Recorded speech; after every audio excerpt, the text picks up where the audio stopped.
COVID-19 सम्बन्धी नियमित press ब्रिफिङमा स्वागत छ। म प्राध्यापक डाक्टर जागेश्वर गौतम।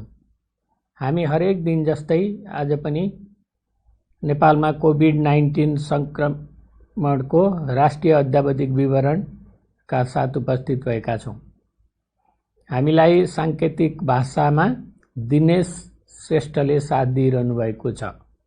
आज देशभरि जम्मा सक्रिय संक्रमितहरूको संख्या 12,621, संस्थागत आइसोलेसनमा रहनुभएका व्यक्तिहरूको संख्या 8,705, प्रदेश अनुसार संस्थागत आइसोलेसनमा रहनुभएको संख्या प्रदेश 1 मा 1135, प्रदेश 2 मा 1,667, बागमती प्रदेशमा 3,436, गण्डकी प्रदेशमा 346, प्रदेश 5 मा 881 जना र कर्णाली प्रदेशमा 317, सुदूरपश्चिम प्रदेशमा 923 जना हुनुहुन्छ। यसैगरी होम आइसोलेसनमा रहनुभएको संख्या प्रदेश 1 मा 266, प्रदेश 2 मा 3,182, बागमती प्रदेशमा 111, गण्डकी प्रदेशमा 27, प्रदेश 5 मा 286, कर्णाली प्रदेशमा 18 र सुदूरपश्चिम प्रदेशमा 26 गरी जम्मा 3,916। हाल विश्व नै कोभिड-19 को चपेटामा परेको छ। यस सन्दर्भमा हाम्रो देश नेपाल पनि अछुतो रहन सकेको छैन। आजसम्मको तथ्याङ्क हेर्दा विश्वमा 2,31,40,122 जना व्यक्तिहरू कोभिड-19 बाट संक्रमित हुनुभएको छ भने 8,03,551 जना व्यक्तिको निधन भइसकेको छ। निको हुनेको संख्या 1,57,27,011 रहेको छ। काठमाडौँ उपत्यकामा 216 जना केस भेटिएका छन्। त्यसमध्ये काठमाडौँमा 160, ललितपुरमा 6 र भक्तपुरमा 50 जना। नेपालमा कोभिड-19 पीसीआर टेस्ट प्रति 10 लाख जनसङ्ख्यामा 20,301 र आजको पीसीआर 12,519 गरी जम्मा 5,92,418 परीक्षण भएको छ। क्वारेन्टिनमा रहनुभएका व्यक्तिहरूको संख्या 11,658 रहेको छ। कोभिड-19 बाट संक्रमण मुक्त भई गत 24 घण्टामा डिस्चार्ज हुनुहुनेहरूमा जम्मा 136 जना हुनुहुन्छ। आजसम्म डिस्चार्ज हुने जम्मा 18,350। कोभिड-19 संक्रमणबाट मुक्त हुने दर 59% छ। संक्रमितहरू निको भई फर्किसक्नु भएको छ र उहाँहरूको उपचार तथा हेरचाहमा अहोरात्र खटिनुभएका चिकित्सक, स्वास्थ्यकर्मी तथा अन्य सहयोगी शुभेच्छुकहरू सबैलाई स्वास्थ्य तथा जनसङ्ख्या मन्त्रालय हार्दिक धन्यवाद दिन चाहन्छ। 2वटा कल सेन्टरबाट हामीलाई 700 जना व्यक्तिले कल गर्नुभएको छ। अब म अलि विस्तृतमा विवरण दिन चाहन्छु। प्रदेश अनुसार सक्रिय संक्रमितहरूको संख्या हामीले कभर गरिसकेका छौं। प्रदेश तथा जिल्ला अनुसार रियल टाइम पीसीआर पोजिटिभ परीक्षणको नतिजा प्रस्तुत गर्दछु। प्रदेश 1 मा इलाममा 1 जना, झापामा 17 जना, भोजपुरमा 3 जना, मोरङमा 52 जना, सङ्खुवासभामा 1 जना र सुनसरीमा 31 जना। प्रदेश 2 मा धनुषामा 3, पर्सामा 59, बारामा 10, महोत्तरीमा 1, रौतहटमा 2, सप्तरीमा 3, सर्लाहीमा 1 र सिराहामा 35 छ। र बागमती प्रदेशमा काठमाडौँमा 160, काभ्रेपलाञ्चोकमा 3, चितवनमा 27, दोलखामा 4, धादिङमा 2, नुवाकोटमा 2, भक्तपुरमा 50, मकवानपुरमा 32 र ललितपुरमा 6 अनि सिन्धुलीमा 1 जना हुनुहुन्छ। त्यस्तै गण्डकी प्रदेशमा कास्कीमा 16, तनहुँमा 2, नवलपरासी पूर्वमा 3, बागलुङमा 1 र स्याङ्जामा 1। प्रदेश 5 मा कपिलवस्तुमा 15, नवलपरासी पश्चिममा 3, पाल्पामा 1, प्युठानमा 1, बर्दियामा 7, बाँकेमा 28, रूपन्देहीमा 23 र रोल्पामा 1 जनाको परीक्षण पोजिटिभ आएको छ। यसैगरी कर्णाली प्रदेशमा जुम्लामा 2, सल्यानमा 6 र सुर्खेतमा 2 जना र सुदूरपश्चिम प्रदेशमा कैलालीमा 14, डडेलधुरामा 1 र डोटीमा 1 गरी जम्मा 182 महिला र 452 पुरुष गरी जम्मा 634 जना संक्रमित भेटिनु भएको छ। प्रादेशिक विवरण। हाल क्वारेन्टिनमा रहेका व्यक्तिहरूको सङ्ख्या यस प्रकार छ। प्रदेश 1 मा 1419, 2 मा 1330, बागमती प्रदेशमा 700, गण्डकी प्रदेशमा 2607, प्रदेश 5 मा 1703, कर्णाली प्रदेशमा 593 र सुदूरपश्चिम प्रदेशमा 3300 छ। डिस्चार्ज हुनेहरूको सङ्ख्या पनि यस प्रकार छ। प्रदेश 1 मा 1236, प्रदेश 2 मा 4054, बागमती प्रदेशमा 743, गण्डकी प्रदेशमा 1592, प्रदेश 5 मा 4377, कर्णाली प्रदेशमा 1974 र सुदूरपश्चिम प्रदेशमा 4374 गरी जम्मा 18350। उपचाररत बिरामीहरूको आइसियुमा उपचार भइरहेको विवरण यस प्रकार छ। प्रदेश 1 मा 15 जना हुनुहुन्छ, प्रदेश 2 मा 46, बागमती प्रदेशमा 52, गण्डकी प्रदेशमा 6, प्रदेश 5 मा 16 गरी जम्मा 135 जना र भेन्टिलेटरमा उपचाररत जम्मा 12 जना हुनुहुन्छ र उहाँहरू बागमती प्रदेशमा हुनुहुन्छ। र जिल्लागत 500 भन्दा माथि सङ्क्रमितहरू रहेको जिल्लाहरू चाहिँ 6 वटा छन्। ती जिल्लाहरू हुन् मोरङ, पर्सा, महोत्तरी, रौतहट, सर्लाही र काठमाडौँ। शून्य सङ्क्रमित भएको जिल्लाहरू 3 वटा छन्। ती जिल्लाहरू हुन् मुस्ताङ, म्याग्दी र हुम्ला। र आज जानकारी छ हामीसँग। सबैलाई यो सूचना स्वास्थ्य तथा जनसङ्ख्या मन्त्रालयले जारी गरेको छ कि पिसिआरको स्वाब सङ्कलन गरिसकेपछि सबैजना क्वारेन्टिनमा बस्नुहुन। र कति दाजुभाइ दिदीबहिनीहरू आरटिपिसिआरको लागि स्वाब सङ्कलन गरिसकेपछि पनि क्वारेन्टिनमा नबसेको भन्ने गुनासो आइरहेको छ। कम्पलसरी रूपमा क्वारेन्टिनमा बस्नुहुनेछ।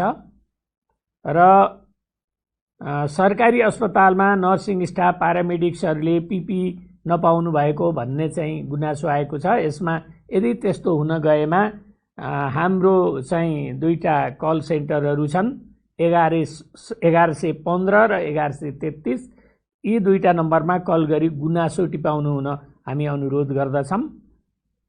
र अहिले काठमाडौँमा चाहिँ पोजिटिभ आउनेहरूको सङ्ख्या बढिरहेको छ र जो पोजिटिभ आउनुहुन्छ उहाँहरूको सम्पर्कमा आएका व्यक्तिहरूलाई हामी प्राइमरी कन्ट्याक्ट भन्छौँ। प्राइमरी कन्ट्याक्टमा आएका व्यक्तिहरूले तुरुन्त चाहिँ पिसिआरको लागि स्वाब कलेक्सन गर्ने भनेर दबाब दिइरहेको पनि सुन्नमा आएको छ। र स्याम्पल कलेक्सन गर्नको लागि प्राइमरी कन्ट्याक्टसँग आइसोलेसनमा जो जानुहुन्छ पोजिटिभ आएर, पिसिआर पोजिटिभ आएर, उहाँहरूसँग सम्पर्कमा रहेका प्राइमरी कन्ट्याक्टहरू सङ्क्रमितसँग सम्पर्क भएको अन्तिमबाट गणना गर्दा 5 देखि 7 दिन पुगेपछि मात्रै आरटिपिसिआरको लागि स्वाब सङ्कलन गराउनु हुन अनुरोध छ। र तुरुन्त पिसिआरको लागि स्वाब सङ्कलन गर्यो भने यसमा फाल्स नेगेटिभ आउँछ। नेगेटिभ आयो भनेर ढुक्क हुने, तर भित्र कोरोना सङ्क्रमण हुने डर हुने हुनाले 5 देखि 7 दिन कुर्नु हुन र उक्त समयमा छुट्टै क्वारेन्टिनमा बस्नु हुन हामी अनुरोध गर्दछौँ। र काठमाडौँको जनसङ्ख्याको आधारमा स्वाब कलेक्सन गर्न अप्ठ्यारो महसुस भएको भन्ने सूचना पनि हामीलाई प्राप्त भएको छ। त्यसकारण चाहिँ हामी नमुना परीक्षणको लागि स्वाब सङ्कलन गर्ने केन्द्रहरूको बारेमा हामी बताउन गइरहेको छौँ। यी केन्द्रहरू हुन् पाटन अस्पताल, निजामती कर्मचारी अस्पताल, त्रिवी शिक्षण अस्पताल, शुक्रराज ट्रपिकल तथा सरुवा रोग अस्पताल, वीरेन्द्र अस्पताल छाउनी, स्टार अस्पताल, नेपाल प्रहरी अस्पताल, भक्तपुर अस्पताल, काठमाडौँ मेडिकल कलेज शिक्षण अस्पताल, चिकित्सा विज्ञान राष्ट्रिय प्रतिष्ठान वीर अस्पताल, सशस्त्र प्रहरी बल अस्पताल बलम्बु, परोपकार प्रसुति तथा स्त्रीरोग अस्पताल हेम्स अस्पताल र नेपाल कोरिया मैत्री अस्पताल भक्तपुर छन्। यो ठाउँमा गएर क्राइटेरियामा परेका व्यक्तिहरूले आफ्नो स्वाब सङ्कलन गर्न सक्नुहुन्छ। र यसपछि दुःखद खबरहरू छन्। दुःखद खबरमा आज निधन हुनेहरूको सङ्ख्या यस प्रकार छ। सुनसरीमा एक 6 वर्षीय बालिका र एक 67 वर्षीय पुरुष। पर्सामा 3 जना हुनुहुन्छ, 61 वर्षीय पुरुष, 58 वर्षीय पुरुष र 48 वर्षीय पुरुष। बारामा 1 जना 58 वर्षीय पुरुष, सिरामा 1 जना 68 वर्षीय पुरुष, मकवानपुरमा 1 जना 56 वर्षीय पुरुष र भक्तपुरमा 1 जना 73 वर्षीय पुरुष हुनुहुन्छ। आजसम्म निधन हुनेको जम्मा सङ्ख्या 146 जना पुगेको छ र यो टोटलमा भन्दाखेरि मृत्युदर 0.5% रहेको छ। र यो निधनमा स्वास्थ्य तथा जनसङ्ख्या मन्त्रालय हार्दिक संवेदना प्रकट गर्न चाहन्छ। र आजको यो कोरोना सम्बन्धी नेसनल अपडेट यहीँनिर सकिन्छ। धन्यवाद, नमस्कार। र यसपछि स्वास्थ्य मन्त्रालयका प्रमुख विशेषज्ञ डाक्टर रोशन पोखरेलसँग लिएको अन्तर्वार्ताको सम्पादित अंश हामी प्रस्तुत गर्न गइरहेका छौँ। यहाँबाट मलाई बिदा दिनुहोस्। धन्यवाद।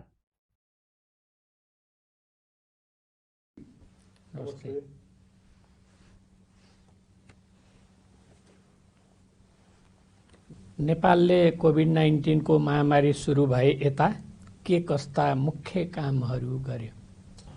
नेपालले सबभन्दा पहिले त कोभिडको महामारी जुन चाइनाबाट सुरु भएर आयो त्यसपछि हामीले पनि सतर्कता अपनाउनुपर्छ भन्ने हिसाबले पहिले सुरुमा लकडाउनको अवस्थामा गयौँ। हामी लकडाउनको अवस्थामा गइसकेपछि त्यसले चाहिँ हामीलाई थुप्रै कुराहरूमा प्रिपरेसन गर्ने पनि एउटा मौका दियो र कोभिडलाई बुझ्ने पनि मौका दियो।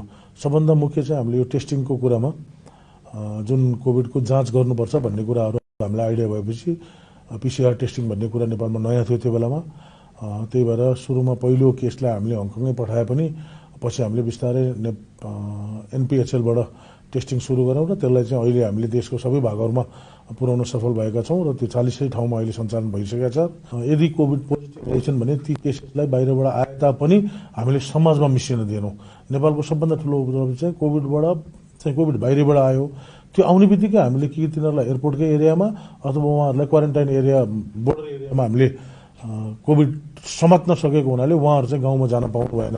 अलिअलि त जानुभयो सुरुमा हामीले नजान्दै, तर पछिका दिनहरूमा चाहिँ त्यो अलिकति कडाइका रूपमा लागू भएपछि त्यो चाहिँ गाउँमा जान पाएन। यो चाहिँ नेपालको ठुलो उपलब्धि हो जस्तो मलाई लाग्छ। विश्व स्वास्थ्य सङ्गठन र नेपाल सरकारको बीचमा के कस्ता काममा सरसहयोग भइरहेको छ?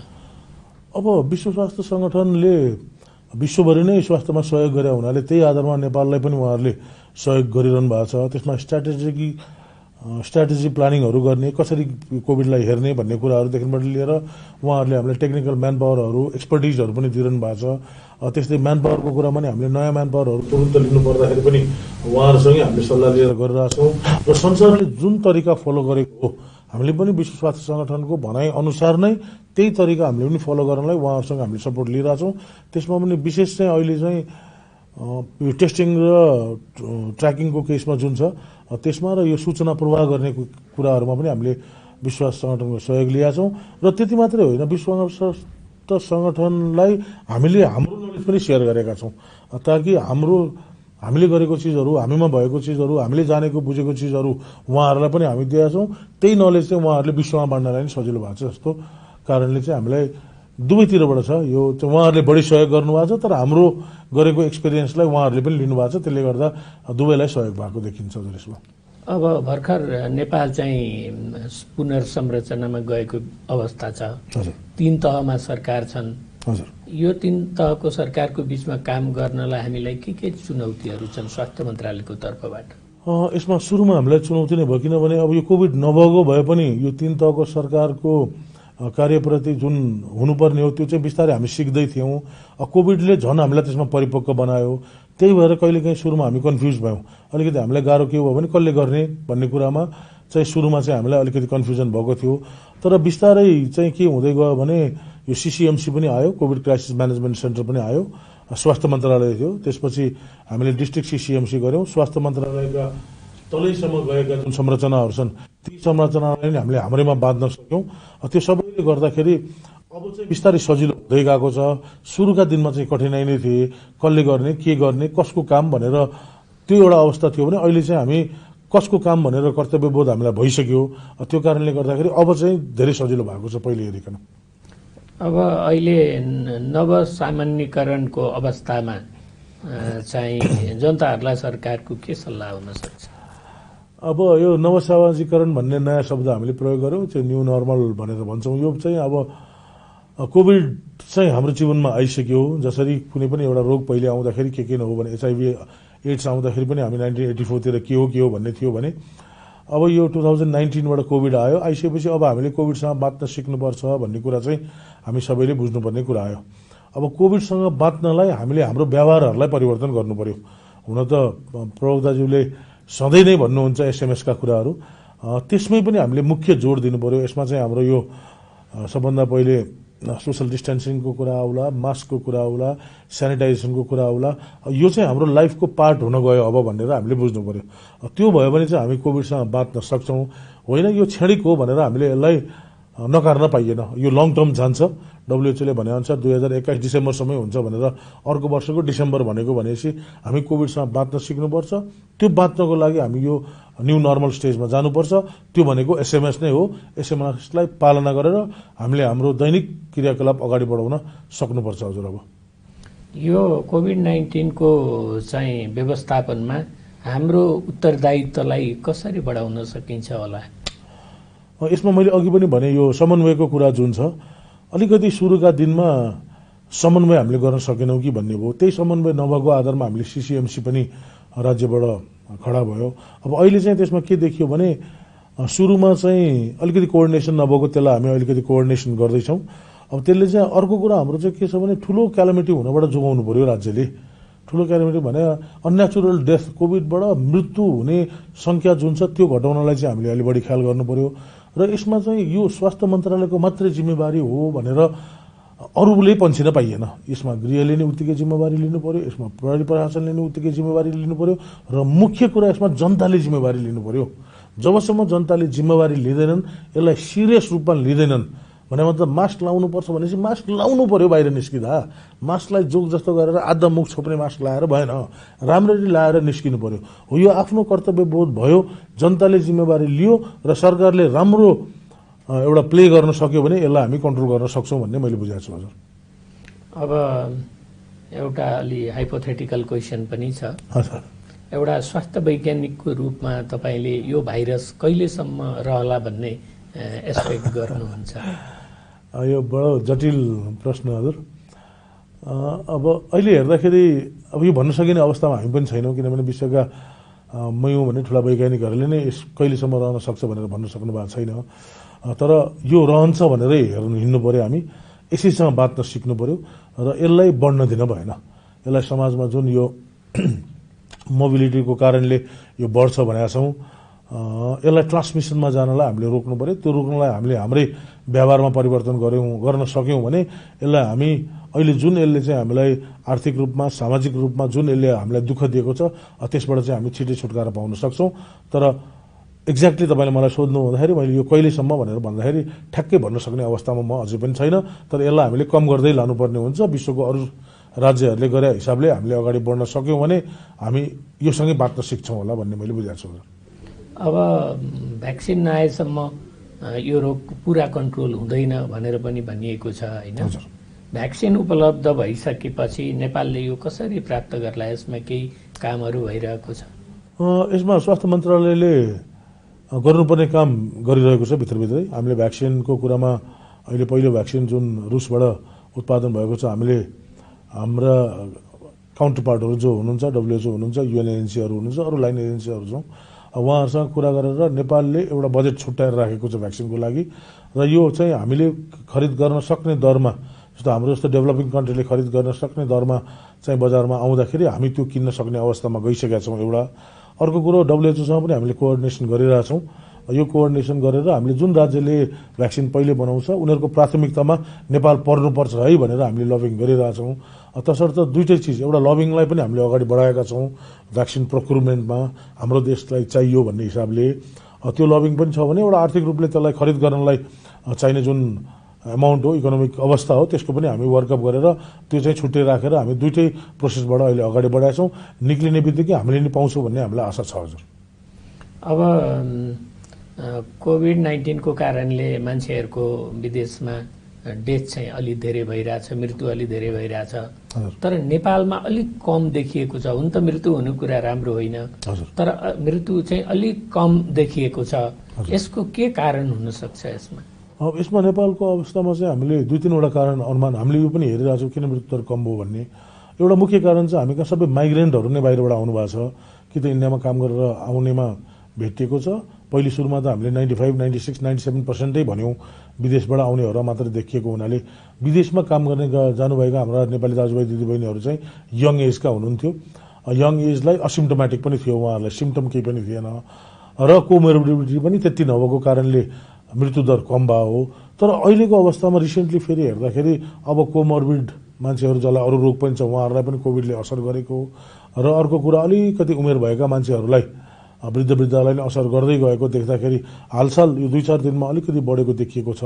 यसलाई हामीले तुरुन्तै कन्ट्रोल गर्न सक्यौँ भने यो धेरै माथि जाँदैन होला, तर यही अवस्था रहिरह्यो यसलाई हामीले कन्ट्रोल गर्न सकेनौँ भने कोमोर्बिड केसेसहरू, अन्य बिरामी भएका व्यक्तिहरू, उमेर भएका व्यक्तिहरूलाई कोभिडले गाह्रो पार्छ।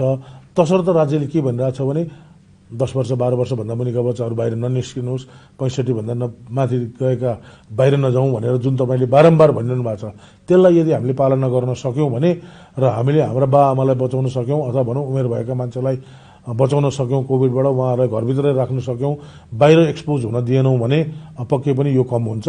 र हाम्रो समाजमा चाहिँ एउटा फाइदा के छ भने धेरै जसोले भनेको टेर्दिनु भएको छ, त्यसले गर्दाखेरि पनि मानेको छ। हजुर, यो समय हामीले सबै जनतालाई धन्यवाद पनि भन्नुपर्छ, किनभने मानिदिनु भएको छ। उहाँहरूले खान पुग्दैन, तरकारी किनेको छैन, तर पनि उहाँहरूले घर बसिदिनु भएको छ, डिसिप्लिन मेन्टेन गरिदिनु भएको छ। जति हो यो पनि डिसिप्लिन राम्रै हो, अझ योभन्दा राम्रो हुने चाहना चाहिँ हाम्रो छ। तर जति भइरहेको छ त्यो डिसिप्लिन राम्रो भएको हुनाले पनि मा चाहिँ अलिकति मृत्युदर कम भएको भनेर मैले र स्वास्थ्य मन्त्रालयले त्यसरी बुझेको छ। हजुर, अब हामी अन्त्यमा छौँ होइन? हजुर, व्यक्तिगत रूपमा तपाईँले नेपाली जनतालाई र स्वास्थ्यकर्मीलाई के सुझाव दिन चाहनुहुन्छ? यसमा पहिले चाहिँ अब स्वास्थ्य कर्मीहरूलाई चाहिँ सबभन्दा पहिले धन्यवाद भन्नुपर्ने हुन्छ। उहाँहरूले जुन मेहनत अहिलेसम्म गर्नुभएको छ त्यो मेहनतको प्रतिफल नै को कारणले गर्दाखेरि हामी यो अवस्थामा छौँ। अहिले हामी राम्रो नराम्रो भन्ने अवस्था छैन, कोभिडले सबैलाई असर गर्छ। त्यही भएर स्वास्थ्य कर्मीले जुन तदारुकताका साथ काम गर्नुभएको छ त्यो चाहिँ एउटा एकदम राम्रो पक्ष हो। अर्को पक्ष चाहिँ भने के हो भने स्वास्थ्य कर्मीलाई चाहिँ हामी रिप्लेस गर्न सक्दैनौँ। औषधि सक्यो हामी किन्न सक्छौँ, सामान सक्यो हामी किन्न सक्छौँ, तर स्वास्थ्य कर्मीलाई के भयो भने हामी उहाँहरूलाई रिप्लेस गर्ने हामीसँग त्यति छिटो रिप्लेस हामी गर्न सक्दैनौँ। त्यही भएर सतर्क भएर पिपिई युज गरेर स्वास्थ्य कर्मीले आफ्नो डिसिप्लिन मेन्टेन गरेर काम गरिदिनु भएको भने उहाँहरूलाई सङ्क्रमणबाट बचाउनु पर्ने हुन्छ र उहाँहरू बच्नुहुनेछ भन्ने मैले आशा गरेको छु। त्यही भएर स्वास्थ्य कर्मीलाई धन्यवाद। आफ्नो सतर्कता कायम गर्दै काम गरिदिनु भएको छ, त्यो कन्टिन्यू गरिदिनु भयो भने राज्यलाई ठुलो सहयोग पुग्छ। एउटा कुरो यो स्वास्थ्य कर्मीको पाटोमा। अब जनताको पाटोमा अहिलेसम्म जे सहयोग हामी स्वास्थ्य तथा जनसङ्ख्या मन्त्रालय जनताले जुन सहयोग दिनुभएको छ त्यो राम्रो छ, तर हाम्रो चाहना ग्रिड एउटा मान्छेको लोभ अझै पनि हुन्छ। त्यही भएर जुन उहाँहरूले डिसिप्लिन मेन्टेन गरिदिनु भएको छ अझै पनि गरिदिनुहोस्, त्यो अझै बढाइदिनुहोस्। त्यही 3टा चिजमा भन्छौँ हामी, सेनिटाइजेसन भने हात धुने कुरामा, त्यसपछि मास्क लगाउने कुरामा, त्यसपछि सोसल डिस्टेन्सिङ भन्ने कुरामा। सोसल डिस्टेन्सिङ भनेको खालि म र त टाढा बस्ने भन्दाखेरि पनि यो ग्यादरिङहरू पनि फिजिकल डिस्टेन्सिङ मात्रै नभएर सोसल डिस्टेन्सिङ नै गरिदिनु पर्यो। त्यो अहिलेसम्म गरिरहनु भएको छ। यसलाई अझै गर्न सक्यौँ भने हामी यो जोखिमबाट निक्लिन सक्छौँ जस्तो मलाई लाग्छ।